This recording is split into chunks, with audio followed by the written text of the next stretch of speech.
یہ بات اصل میں یہ ہے کہ وہ یہ چاہتے ہیں کہ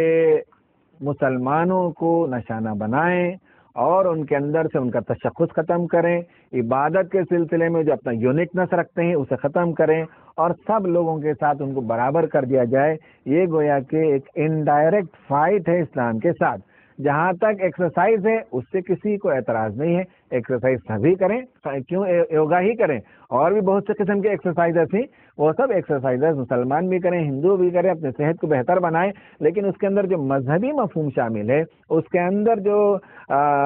تمام مذاہب کے ساتھ صلح کل کی بات ہے، اس میں جو خدا کے ساتھ وصل ہو جانے کی بات ہے، یہ بات اسلامی تعلیمات کے خلاف ہے۔ ایک آخری بات یہ ہے کہ یوگا کا بہت گہرا رشتہ ہے ہندو مذہب کی عبادت سے، اس لیے اس میں سوریہ نمسکار بھی کیا جاتا ہے، سورج کی پوجا بھی کی جاتی ہے، اور اسلام میں یہ بالکل حرام ہے۔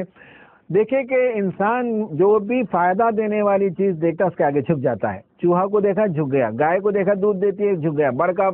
درخت دیکھا سایہ دیتا ہے اس کے سامنے جھک گیا، سانپ کو دیکھا یہ نقصان دے سکتا ہے اسے بچنے کے لیے اس کے سامنے جھک گیا، سورج روشنی دیتا ہے اس کے سامنے جھک گیا۔ ایک طریقہ یہ کہ ہر مخلوق کے آگے سجدہ ریز ہو جاتا ہے، یہ انسان کی پستی ہے، یا یہ کہ کسی کو نہیں مانتا تو خدا کو بھی نہیں مانتا، اس سے آگے نکل جاتا ہے، انا ربکم الاعلیٰ کا نعرہ لگاتا ہے۔ اسلام ان دونوں کے بیچ میں نہ انا ربکم الاعلیٰ ہے، نہ انسان رب سے بڑا ہے، اور نہ ہی انسان جو ہے سب چھوٹی چیزوں کے آگے جو مخلوق خدا نے ہمارے لیے پیدا کیے اس کے آگے سجدہ کرے۔ تو سوریہ نمسکار تو اسلام میں بالکل ممکن ہی نہیں ہے، اس لیے کہ صاحب وہ ایک مخلوق ہے، خدا کی مخلوق ہے ہماری طرح، ہم کیوں اس کے آگے سجدہ کریں، بلکہ اللہ تعالیٰ نے اسے ہماری سروس کے لیے، ہماری خدمت کے لیے پیدا کیا ہے۔ ایک آخری بات یہ ہے کہ تشبہ بالکفار، کفار جو کام کرتے ہیں اس کے مماثل کوئی چیز ہو تو اس سے بھی بچنے کی تعلیم ہے اسلام میں۔ مثلا آپ دیکھیے کہ فجر کی نماز کے 15-20 منٹ کے بعد بورڈ وہاں لکھا ہوتا ہے کہ یہ وقت سے اس وقت تک نماز پڑھنا جائز نہیں ہے۔ کیوں؟ اس لیے کہ اس وقت سورج طلوع ہوتا ہے۔ اچھا صاحب ٹھیک ہے، سورج طلوع ہوتے وقت کیوں نماز نہیں پڑھنی چاہیے؟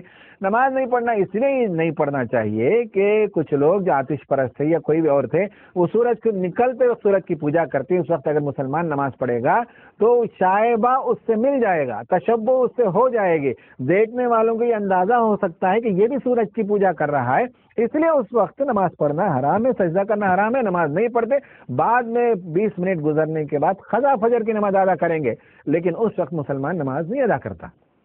یہ تشبہ بھی نہیں پیدا ہونا چاہیے، اس لیے مسلمان اس سے احتراز کرتا ہے۔ تو یوگا کے سلسلے میں ہم یہی کہیں گے کہ سوریہ نمسکار اور یوگا عبادت کا ایک خاص تصور ہے کسی مذہب کا، اور ان کے لوگ اگر کرنا چاہیں تو کریں، اس میں کوئی رکاوٹ نہیں ہے، اس لیے کہ ان کا عقیدہ ان کے مذہب کے ساتھ وہ کریں، ہم کسی کے ساتھ ٹکر نہیں لینا چاہتے، ہم کسی کے ساتھ گویا کہ اس میں تو تکار نہیں ہے، علمی دلائل کے ساتھ بحث کر سکتے ہیں، علم کی روشنی میں گفتگو ہو سکتی ہے، اور یہ دیکھا جا سکتا ہے کہ کیا کرنا چاہیے کیا نہیں کرنا چاہیے۔ جبرن کوئی چیز کسی پر تھوپی نہیں جانی چاہیے، یہ انسان کی آزادی اور ہندوستان کی جمہوریت کے خلاف ہے۔ اس لیے میرا خیال یہی ہے کہ اس سلسلے میں مسلمانوں کو اپنا واضح موقف بھی بتانا چاہیے، اور اسی بہانے سے دعوت کا فریضہ بھی انجام ہونا چاہیے کہ ہم اپنے غیر مسلم بھائیوں کو بتائیں کہ سورج چاند ستاروں کی پوجا نہیں ہوتی ہے، ان کے بنانے والوں کی پوجا ہونی چاہیے، پرستش ہونی چاہیے۔ اللہ سے دعا ہے کہ اللہ تبارک و تعالیٰ ہندوستان میں مسلمانوں کو امن اور عافیت سے رکھے اور انہیں اپنا فریضہ ادا کرنے کی توفیق عطا کرے، آمین۔